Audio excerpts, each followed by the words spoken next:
אנחנו נמצאים ברמת השרון עם דוקטור יצחק ארד. קוראים לך במקום הזה טולקה, נכון? לא רק במקום הזה, גם בצבא וגם בבני משפחה וכולם. מה מקור הכינוי הזה, טולקה? הכינוי, אני הייתי בפרטיזנים ביחידת צנחנים סובייטית, אבל היו לי תאים קומוניסטים שהוצנחו מברית המועצות.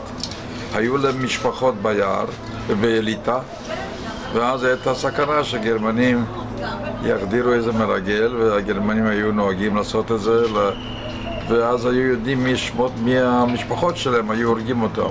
הייתה פקודת קבע להחליף לכולם את השמות.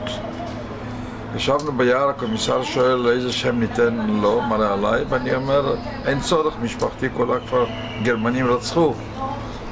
אז הוא אמר לו, פקודה זה פקודה, ואז אחד אומר, אין אף אחד שקוראים לו אנטולי. מאנטולי זה הפך לטולי וטולקה. וכשבאתי ארצה, כשהייתי בפלמ"ח, סיפרתי לחברים שבפרטיזנים קראו לי טולקה. ככה זה נדבק לי, וגם בצה"ל וגם במשפחה וילדים. כולם, והנכדים שלי והמשלנינים שלי, אני סבא טולקה. הוצאת לאחרונה ספר שקוראים לו חורת בזיכרון. יכול להחזיק אותו בבקשה? כן. למה השם הזה חורת בזיכרון? פשוט הלוא זה בנוי על זיכרונות, כן? וכדי להיזכר בדברים הייתי צריך פשוט להתעמק בו ולחדור פנימה במחשבות, ולכן מצאתי נכון לקרוא לזה חורת בזיכרון. זה בעצם ספר אוטוביוגרפי שלך. זה סיפור של 90 שנות חיי, פשוט מההתחלה, מהעיירה שלי, השטטל, שחרבה כולה בשואה, נחרבה, ודרך השואה, הפרטיזנים, הלחימה בגרמנים, אחר כך בדרכי הבריחה וההפלה, ב-45 שהגעתי ארצה, והצטרפתי לפלמ"ח, מלחמת העצמאות, אחר כך צה"ל, 25 שנה כל המלחמות, איש שריון, תפקיד אחרון קצין חינוך ראשי, ואחרי זה הייתי 21 שנה יושב ראש הנהלת יד ושם.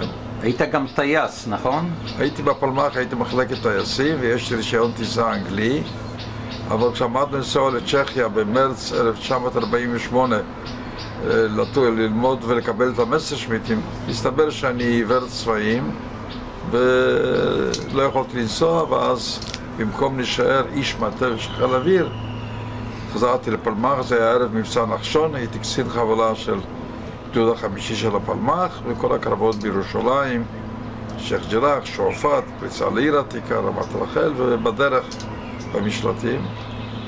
וזהו, בזה גמרתי. בהפוגה הראשונה פנו אליי לחזור לטייס, אבל אז כבר הייתי בחטיבת הראל, היו לי כבר חברים שנפלו, חיילים שפיקדתי עליהם נפלו, ולא רציתי לעזוב את החטיבה, וזהו, ונשארתי עד הפירוק, ואחר כך נשארתי בצה"ל. בסוף תקופת הפרטיזנים הצטרפת גם לצבא הרוסי או שלא? כשהתחברנו עם הצבא האדום ביוני-יולי 1944, החלק שבאנו מהפרטיזנים שהיו חיילים בצבא האדום, שלחו אותם מיד לחזית. הליטאים שהיו בינינו הפכו מיד גורמי השלטון באליטה הסובייטית, ואותנו מקומיים ארגנו ביחידה מיוחדת שנלחמה נגד, באותה תקופה, הליטאים ששיתפו פעולה עם הגרמנים ולא הצליחו לברוח איתם, לסקת איתם, ברחו ליערות ופתחו במלחמת גרילה נגד הצבא הסובייטי, ואז הייתי ביחידה שלחמנו נגדם. אבל אני כל הזמן, בבית קיבלתי חינוך ציוני, וכל הזמן, גם בגטו וגם פרטיזנים, השאיפה שלי הייתה להגיע לארץ ישראל, וברגע שברלין נפלה, זרקתי את המדים והסתרתי את הנשק, ויצאתי בדרכי הבריחה וההפלה מברית המועצות לפולין, מפולין לסלובקיה, מסלובקיה להונגריה, מהונגריה לאוסטריה, מאוסטריה לאיטליה, ושם פגשתי את החיילים הארץ-ישראלים, ובספינת מעפילים על שם חנה סנש, בליל חג המולד נחתנו בחוף נהריה, 25 דצמבר 1945. כן, הכל מסופר כמובן בספר שלך. באמת היית פרטיזן, חייל בצבא האדום, טייס, פלמחניק בחטיבת הראל, הגדוד החמישי. כן, אחר כך איש צה"ל, איש שריון כל השנים. קצין שריון, בסוף קצין חינוך ראשי. כן. אתה חושב שאם היית צעיר ב-30 שנה היית מנסה גם להיות אסטרונאוט? עדיין לא ניסיתי את זה, אבל מי יודע מה היה קורה. רק אלוהים יודע. פשוט מדהים, שנים כל כך ארורות ולעבור כל כך הרבה מסגרות לוחמות מכל מיני סוגים, פשוט מדהים. תשמע, זה מצד אחד הגורל, מצד שני גם מזל, מצד שלישי גם קצת חינוך ויוזמה. בהחלט. רציתי לשאול אותך, בעצם למה הגעתי אליך? כואב לי שכל השנים, יום השואה נקרא יום השואה והגבורה. ואנחנו ממש קרובים אליו, הוא בשבוע הבא. העניין של השואה מובלט כל השנים. כל הסרטים בטלוויזיה, כל הסיפורים ברדיו, סיפורים מאוד קשים. כמעט הכל מוקדש לנושא של הרצח והטבח, כמובן נושא חשוב מאוד להתייחסות. דבר איום ונורא. אבל כמעט אין הזכרה, או רק בשוליים מוזכרת הגבורה. תמיד מספרים רק על מרד גטו ורשה, בעיקר על מרד גטו ורשה. אבל אין כמעט שום התייחסות לפרטיזנים, ל1.5 חיילים יהודים בכל צבאות של בעלות הברית, בשורות הפרטיזנים שנלחמו. למה לדעתך זה קורה? אני רואה בספר שלך משהו שגם מתקן את העיוות ההיסטורי הזה. אין ספק שלא נותנים מספיק משקל לעובדה שבמקביל לאסון הנורא של 6 מיליון יהודים שנרצחו, בכל אופן היו 1.5 מיליון יהודים שאחזו נשק ונלחמו נגד גרמניה הנאצית, ויש לעם היהודי חלק בניצחון על גרמניה הנאצית. מתוך 1.5 מיליון לוחמים, 250,000 יהודים נושאי מדים נפלו במלחמה הזו, במלחמה. מתוך 1.5 מיליון היו גם 40,000 מתנדבים מתוך היישוב היהודי בארץ כאן, כן? וכל זה לא מספיק מודגש. הייתי אומר, מרד הגטאות ופרטיזנים אפילו פה ושם עדיין מוזכר, לא בצורה מספקת, מודגשת, אבל כל נושא של 1.5 מיליון חיילים בצבאות בנות הברית, זה נושא בכלל שכמעט ולא מודגש. צריך לזכור שאין חזית במלחמת העולם השנייה שלא היו חיילים יהודים. בכל קרבות היבשה, באירופה, באסיה, באפריקה, בכל צבאות הבצעי יהודים. גם בזרועות הים ובאוויר, אתה מוצא יהודים מדרגת תוראי ועד מפקדי ארמיות, קורפוסים, דיוויזיות בצבא הסובייטי ובצבאות אחרים. הנושא הזה לא מודגש, ואכן אני מעורב בזה אישית, אנחנו בלטרון מנסים, התחלנו להקים מוזיאום, זה מוזיאום יחידי בעולם שידבר על 1.5 מיליון לוחמים יהודים, כמובן כולל פרטיזנים ולוחמי גטאות, אבל הדגש בכל אופן בצבאות השונים, וממשלת ישראל הבטיחה לסייע בכסף, ואנחנו ניסינו לגייס מחצית הסכום, ובתחום זה לא הצלחנו, אבל הממשלה, במקום לקחת על עצמה, זה תפקיד של ממשלת ישראל, לוודא שהנושא של 1.5 מיליון לוחמים יהודים ימצא ביטוי הולם, ובלטרון המבנה כבר קיים. הבעיה היא שכדי לסיים אותו צריך עוד $10 מיליון, ולצערי, אמנם זה סכום לא מבוטל, אבל אני רואה כל יום שבהחלטות של הממשלה פה מאות מיליונים לכל מיני גורמים שונים. אני לא נגד שיקציבו כסף לישיבות ולהתנחלויות, אבל צריך להיות איזושהי פרופורציה ולזכור גם את זה. לכן אני מקווה שבכל פעם הממשלה תחליט, ויש לנו הבטחה של ראש הממשלה ביבי בעצרת הזיכרון 70 שנה לניצחון גרמניה הנאצית, שבו היו כ10,000 וטרנים שישנם בארץ, לוחמים במלחמת העולם השנייה. נשיא המדינה קם ואמר, ביבי, אני מבקש שאתה תוודא שהמוזיאום הזה יוקם ויושלם, כן? ולא רק יבוא מבנה כמו פיל לבן. וביבי קם אחריו ואמר, אני מבטיח. חלפו 2 למעלה מזה כבר עוד מעט, ושום דבר לא יוצא מהבטחה. אני באמת רואה בזה הזדמנות לפנות שוב לממשלה. אני חושב שאתה נציג אותנטי מאוד חשוב, אחד מהלוחמים באמת החשובים ביותר שהיו במלחמה הזאת, גם פרטיזן וגם חייל, אחר כך עברת את הקרבות של מלחמת השחרור, טייס, פלמחניק.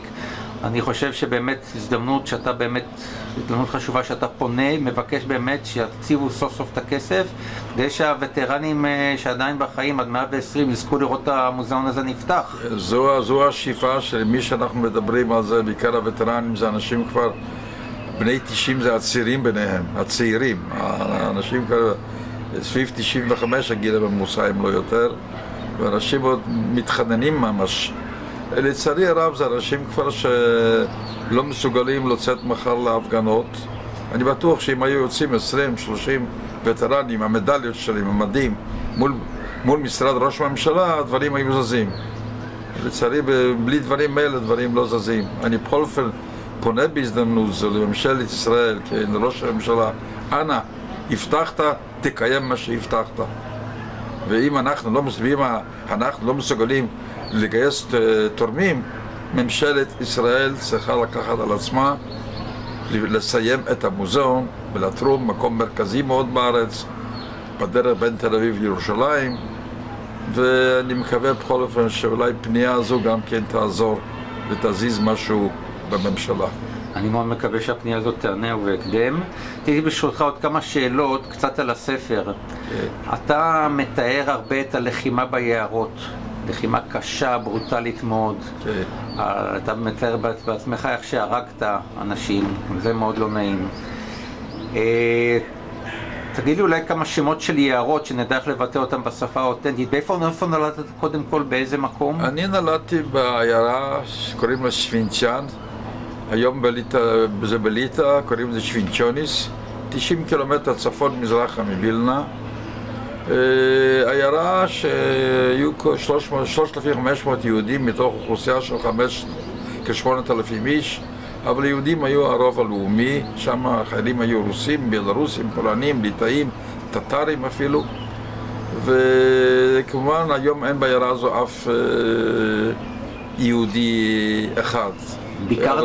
אבל זה גם גורל של אלפי עיירות. יהדות מזרח אירופה במשך כ-500 שנים האחרונות חיה בעיירות האלה, ושם קמו התנועות, הכל הייתה חיים יהודים תוססים בהם, חיי תרבות, גדולי שלום עליכם ומנדל מכר ספרים ועגנון ובשביל זינגר, כולם כתבו, נולדו, באו מהעיירות וכתבו על העיירות.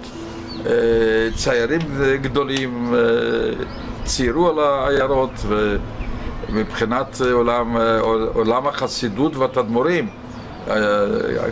חסידות בלז וויז'ניץ חסידות חב"ד, כולם צמחו בעיירות האלה, וכל זה נמחק ונחרף לצערנו הרב. מרק שאגאל גם? שאגאל, ודאי, שאגאל גם כן, מויטבסק, כן, וצייר על העיירה בלי סוף, וסוטין, ובכל אופן זה נמחק כל זה. לכן גם מצאתי נכון בספר להתחיל בסיפור על העיירה. אחר כך העיירות שהייתי, שבחת השמות, זה כמובן זה יערות סרקלישקי, יערות הודוצ'ישקי, יערות נרוץ', יערות קוז'אן, זה הכל ברובם במערב בלרוסיה, אם כי הודוצ'ישקי זה חלק גם ביום של ליטא. וזה אלה העיירות שבו נלחמנו. המלחמה עם פרטיזנים הייתה מלחמה אכזרית. הגרמנים פרטיזנים לא לקחו שבויים, היו פרטיזנים לוקחים. וכמובן גם אנחנו לא יכולנו לקחת גרמנים שנפלו לידינו, לא היה לנו מחנות שבויים להחזיק, וכמובן גורלם היה כגורל הפרטיזנים שנפלים לידי הגרמנים. כמובן ניסינו לעורר את האוכלוסייה המקומית שתתמוך בנו, ושפרטיזנים בלי תמיכת האוכלוסייה המקומית לא יכולים להתקיים. אבל האוכלוסייה הליטאית ברובה שהייתה באזור שיתפה פעולה עם הגרמנים, ואפילו הגרמנים ציידו אותם בנשק ונלחמו נגדנו, ככה שפה ושם נאלצנו גם לפעול נגדם. שוב, הייתה מלחמת פרטיזנים, הייתה מלחמת אכזרית.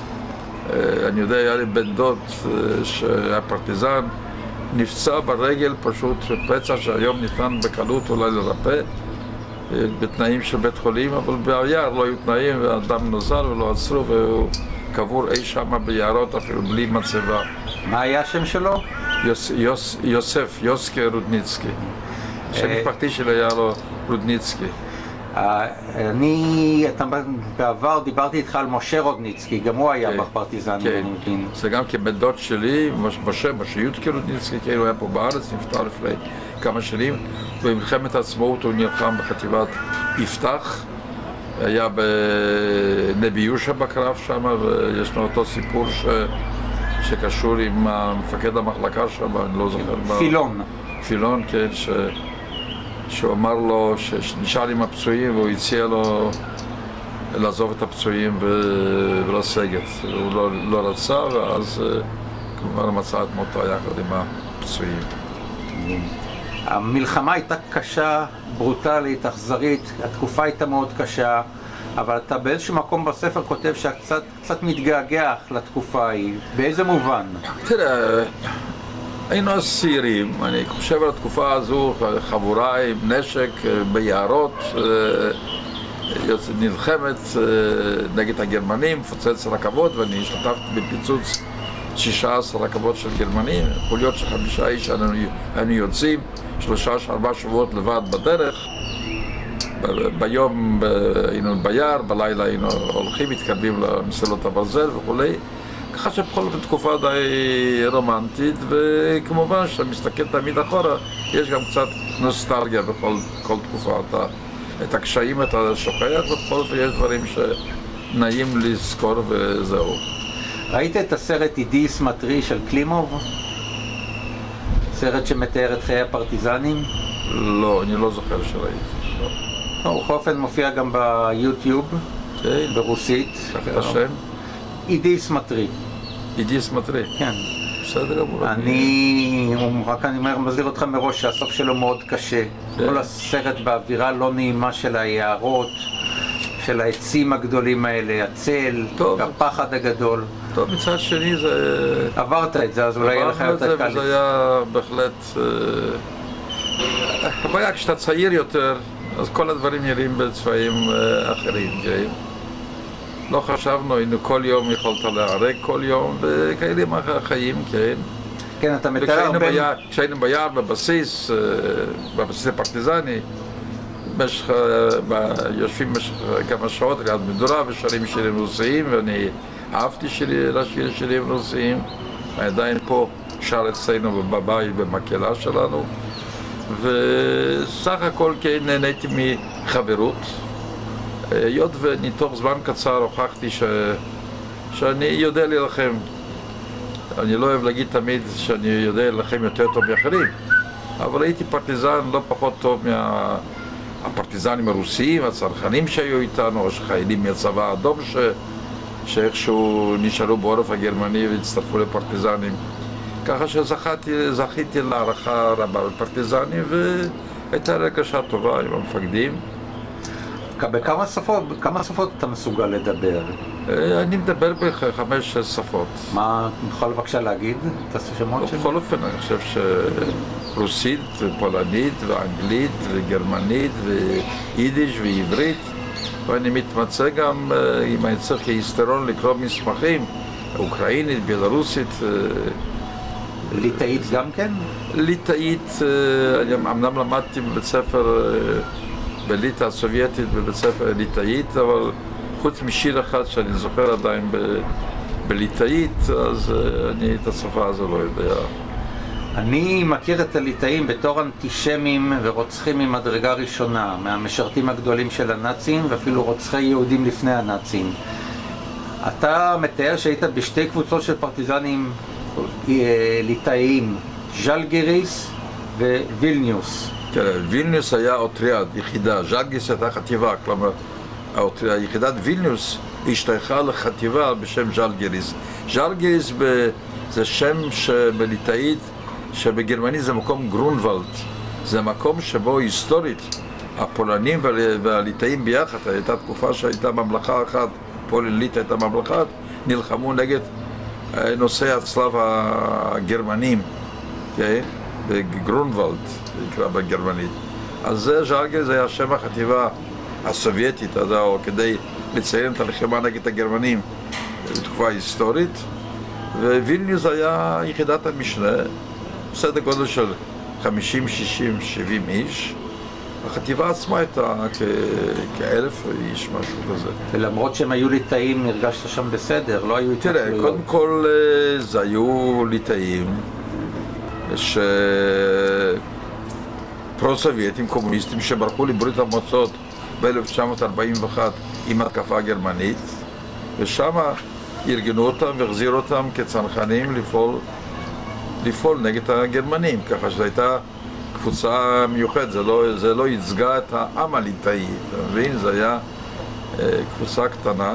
דרך אגב, היו ביניהם גם כמה יהודים יהודים מליטא שהוצנחו, זה גם מפקד תנועת הפרטיזנים הליטאית, היה אחד שם הכינוי שלו היה יורגיס, אבל זה שמו היה יהודי, זינגריס, נדמה לי זינגריס, אני לא זוכר משהו כן, וככה שהיו עוד כמה צנחנים יהודים שהוצנחו, יהודים ליטאים שהוצנחו כפרטיזנים סובייטים, ככה שמבחינה הזו אני קודם הייתי ביחידה רוסית, ביחידה על שם צ'פאייב, שם נתקלנו באנטישמיות חזקה יותר, ולכן חלק מאיתנו שלא היה נשק בכלל הוציאו מהאוטריאד, והיו בעיות, אני כותב על זה בספר ואני לא אחזור על זה. בהחלט. בקשר לתפקיד שלך, התפקיד אולי המרכזי בחיים בישראל, ניהלת את יד ושם במשך הרבה שנים והקמת את הרבה מהדברים שקיימים שם עד היום. האם לדעתך המוזיאון שאמור לקום בלטרון פשוט ייתן את הצד השני של התמונה, הצד החסר של הלחימה היהודית שמאוד חסר כל השנים? אין כל ספק שהמוזיאון בלטרון צריך להיות המוזיאון היחידי בעולם, לא רק בארץ, שבו יסופר סיפור של 1.5 מיליון הלוחמים היהודים, בתוכם כ500,000 יהודים בצבא האדום הסובייטי, למעלה מ500,000 יהודים בצבא האמריקאי, בצבא הבריטי ובכל הצבאות. בכלל לא היה אף צבא שנלחם נגד גרמניה הנאצית, אם זה צבאות קטנים כמו של בלגיה והולנד ודברים כאלה, כן, כלומר בצבא הפולני, העממי בברית המועצות, בצבא של אנדרס, בכל מקום היו יהודים ונלחמו. סיום, אני אשאל אותך שאלה קצת אישית שאתה בפירוש לא צריך, חייב לענות עליה. עברת דברים קשים מאוד, ניצלת ממוות כמה פעמים, אתה מתאר את זה בספר. עברת חיים קשים, המשפחה שלך כמעט כולה, למעט אחותך הושמדה. אתה בן של חזן, כותב על זה. נכון. חזן שהיה בתפקידים בכמה ערים מרכזיות, ורשה, זמוש גם נדמה לי. זמוש, לובלין, ורשה. כן, מהערים המרכזיות של פולין ושל יהדות פולין. אחרי כל מה שעברת, האם אתה אדם מאמין או אתאיסט? אני רואה אותך עם תפילין בספר, ואתה כותב, אתה במדי דרגת תת-אלוף בכפר חב"ד, ואתה כותב פעם ראשונה מאז הבר מצווה מניח תפילין. נכון. אני לא מגדיר את עצמי כיהודי מאמין. יש לי סנטימנטים רבים למסורת היהודית. אני בהחלט זוכר ומכבד את ימי שישי בערב עם הנרות, נרות שבת וארוחת ערב המשותפת. כלומר, הרבה דברים של המסורת היהודית אני מכבד ואני אפילו מתגעגע פה ושם. אבל קשה לי להגיד שאני יהודי מאמין, אם כי יש נכד אחד שחזר בתשובה והוא חב"דניק ועכשיו הקים בית חב"ד בסרי לנקה. יש נכדה שהיא התגייסה כחילונית לצבא ועכשיו היא במגלן, יחידת מיוחדת, מגלן זה קומנדו, כן? והיא שם אחראית על הניווטים, ובצבא נהייתה דתייה. זאת אומרת, בניגוד למה שאמר הרב בישיבה המפורסמת, לא זוכר מה שמו, כן? שאמר הרב לוינשטיין, הרב לוינשטיין, שמתגייסים כיהודיות וחוזרות לא יהודיות, דוגמה הפוכה לגמרי, כן? והייתי מעוניין מאוד שהוא ישמע את זה ויראה את זה, כן? כן, יש לו גישה מסוימת, אבל... והיא חיילת מצטיינת, וביום עצמאות זה היא בין החיילים המצטיינים שבאה לבית הנשיא. שמח לשמוע. זהו. אבל אתה... והיא מתנדבת לצבא, מה שיש לה סכרת נעורים. אתה מאמין אבל שיש אלוהים, או שאתה אתאיסט? אני מעדיף לא לענות על השאלות האלה. זכותך המלאה. זהו. טוב, אני מאוד מאוד מודה לך. מאחל לך עד 120, ואני מקווה באמת שהבקשה שלך, אדם באמת שיש לו מלוא הזכות לדרוש את זה מממשלת ישראל, שהבקשה הזאת, שכל החובה לפרטיזנים, לחיילים, לנופלים הרבים במלחמה, יתמלא ותהיה להם הנצחה נאותה במוזיאון בלטרון. זה סיפור של חלק מהיסטוריה של העם היהודי. חבל שבתולדות העם היהודי הפרק הזה לא ימצא את המקום הראוי לזה. את 1.5 מיליון לוחמים יהודים במלחמת העולם השנייה נגד האויב הכי גדול, גרמניה הנאצית. כן, אני אגיד לך גם שאבי זיכרונו לברכה היה גם כן בצבא האדום, היה טנקיסט, והיה בחזית קורסק לפני הקרב הגדול שהיה שם. זה היה קרב, אחד הקרבות הגדולים. הוא היה עבר מהחזית קצת לפני זה, אולי בזכות זה אנחנו מדברים פה. אני בכל אופן מודה לך מאוד מאוד. תודה. ומאחל לך חיים עד 120 בבריאות שלמה. אומרים עד 119. אתה יודע למה? למה? אומרים שמת טרם זמנו, או לפעמים אומרים לתת לאשתו שנה אחת לחיות בחיים טובים. תודה רבה לך, אני מאוד מודה לך. בוקר טוב. שלום, שלום. ושיהיה גם יום עצמאות שמח בהזדמנות הזאת. תודה רבה.